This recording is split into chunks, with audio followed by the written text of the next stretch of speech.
ordinances to change the rules last week. Leaders are expected to cast a final vote next month. The show, which typically includes people dressing up as characters and shouting out lines, is scheduled for October 28th.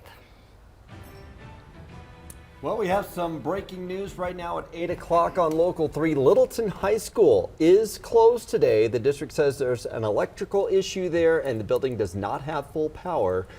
Excel is there working to fix it, but just a heads up to students, teachers, and parents for Littleton High School. The district will decide about after-school activities and sports by 1 p.m., but classes are canceled today. Also topping your news here at 8 o'clock, building trust with the community, how you can weigh in on Aurora's process to select a new police chief. Are we getting close to the peak? What new analysis reveals about Denver's rent? And it was another hard-fought win at Empower Field. Yes, ugly at times. We have the overnight reaction from fans and players. This atmosphere felt like a playoff atmosphere, and that's what we need. That's what it means a lot to us as players, to obviously go against a great team like that. We're still all learning each other. There's a whole new system and everything else. Everybody's coming together, but there's so much greatness in store. Never a bad day. No. But so much weirdness with the score. I mean, greatness yeah. with 11 to 10. Yes, odd. Yeah. I had to go back and look. Only Yeah. one Whatever, other time. yeah. Only one other time has it happened. That's It's like right. 4 + 5 carried the 2. How did we get there? Yeah. What is safety? Yeah. They're division leaders. That's all that matters right Yeah. now. I agree. We've got some beautiful weather. What a gorgeous game last night. that was Yeah, awesome. gorgeous weekend all around. Beautiful weekend. And temperature-wise today, we're going to be in the low 80s, in for some pretty warm conditions. Right now, 40s and 50s. It'll warm up though. Right now, Denver, low mid 50s, lots of sunshine out there. Very bright early on this Monday morning. We're going to be in the mid to upper 50s by about 9 o'clock, mid to upper 70s here by lunchtime, and then we'll tack on a few more degrees. So highs are likely going to be at right around 80 to about 85 in Denver, mid to upper 80s across the southeastern corner of the state. Really statewide today. Warm and overall pretty dry. There's going to be a very slight chance for a few isolated storms, mainly just some building clouds in the mountains this afternoon, but it's going to stay dry here from Denver north to Fort Collins.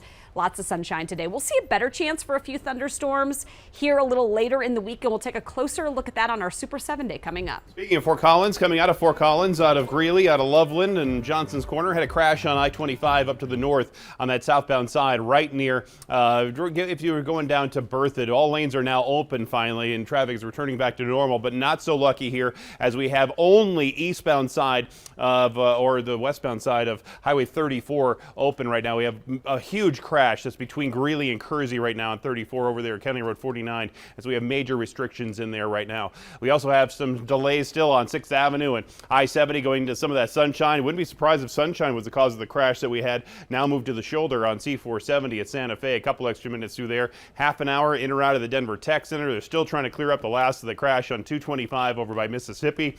A new one on westbound I-70 over by Pena Boulevard, and 270. That one is way over to the left side, but still a little slower than average coming in from I-70.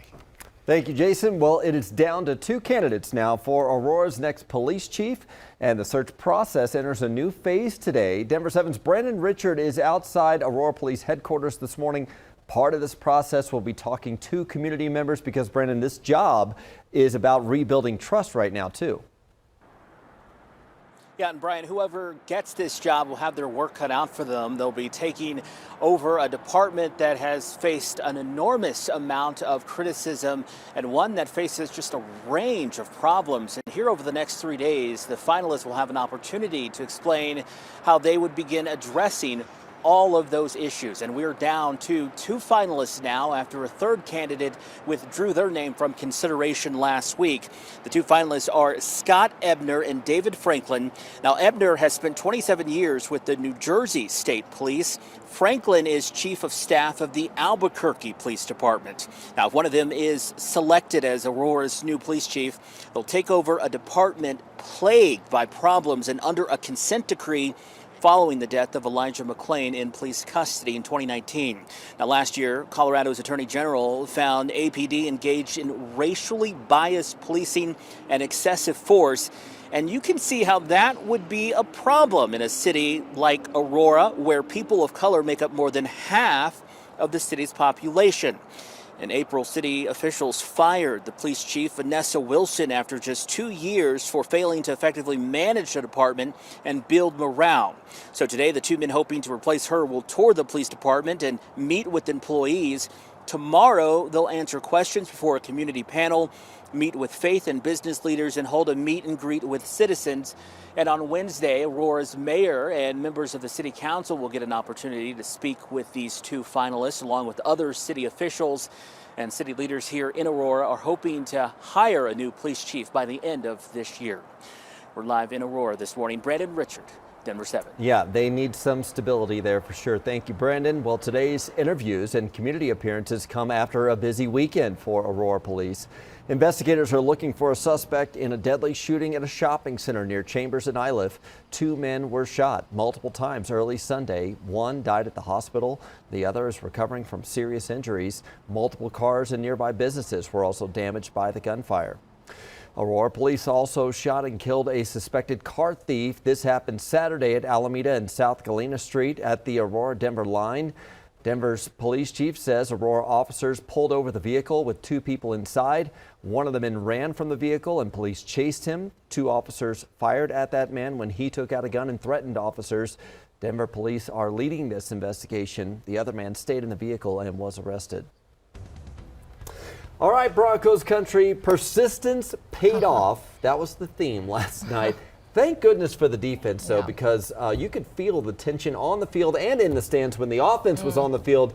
Another sluggish performance, although they came through when it counted, this time against the 49ers. Now, Russell Wilson and the offense got it together in the second half, squeaking out that 1-point win. Broncos insider Troy Rank breaks down what worked right this time. Listen, nobody said the Broncos were going to be an easy watch these first few weeks, and their offense, it's the equivalent of throwing ragu on Picasso. It has been ugly, but you need not apologize for a win in this league. Who cares that they went 3 and out 8 times? That's a record now for Russell Wilson. Russell Wilson sometimes in the fourth quarter is easier to appreciate than explain. The Broncos rallied late, and their defense stood up in one of the best performances they've had in the last 6 years. They're 2-1, tied with the Chiefs, and the players, yeah, they're proud of it. They know how to win. They know how to play good football. So we knew we had our chops ready for us. We know it's going to be a dogfight. Me and K-Ron talked about it. You got to be ready to die, play a team like this. 9 minutes left to go. You need a touchdown. You're sweating. You're going against a front 7 that's dang good, a great defense. You got Bosa, Kinlaw, Wagner, all these guys. And I can't say it enough. I just think it shows a lot about this organization. It shows a lot about this team, what we're all about. Couple of interesting notes about this victory. Number one, Jerry Rosberg, the new offensive assistant, was up in the booth. He made it much cleaner in the operation. They look more like a professional team. And secondly, you see a team that believes in each other. From Draymond Jones to Dalton Reisner, they told me, we don't win this game the last few years. But these guys, they trust each other. They believe in each other. And on this crazy night here at Empower Field, it led to a victory. Reporting from the stadium, Troy Rank, Denver 7. Yes, they showed their grit. Wasn't always pretty. We know that. And I love how our viewers love to let us know exactly how they feel during the game. They called our Broncos hotline to air out several frustrations. We heard them booing in the crowd there, too. So I guess you'd call the voicemails constructive criticism, especially for kicker Brandon McManus. Hi, the defense needs to play better. The kicker needs to practice more kicks. Oh my God, Brian, why is McManus even still employed on the Broncos? Why is he still there? I do not understand it. He cannot be depended upon to even kick a 5-yard field goal, much less a 50-yard field goal. I don't understand it. I feel that they're deliberately making the Broncos lose so that either we have to build a new stadium to support the new owners, or they're trying to move the Denver Broncos out of Denver. Hey, Brian, I do apologize. It's me again. This is Lavender Lotus. I live in Denver, but I am so irritated with this guy. Like every single game, no matter what is happening, rain, sleet, or snow, he cannot make a field goal. She said, I apologize, it's me again. She really wanted to get that point made toward Brandon McManus. Which I don't blame him. He's had to kick a 64-yarder, a 53-yarder. They're not getting him close in here. Yeah. These are long kicks. But if you ever have Broncos takes during or after the game, we'd love to hear from you. And they don't always have to be criticisms. No. They can be encouraging messages. Or hopefully we'll have a victory. great game soon, and people will be calling about that. Yeah. Exactly. So that number is 303-832-0111. Maybe we'll play them on air. We'll Keep see. it clean. Yes, family-friendly. Word of advice, yes. Denver 7, of course, your home for Monday Night Football. The Dallas Cowboys are taking on the Giants tonight. You can watch over on Channel 7 at 6 p.m., and then our 6 p.m. newscasts will be on the Denver 7 Plus app. Coming up, batten down the hatches right now, how Florida is preparing for Hurricane Ian, expected to explode in intensity here in just a few hours. Plus, a Denver school is one of many tackling the tough topic of race with a new AP history course.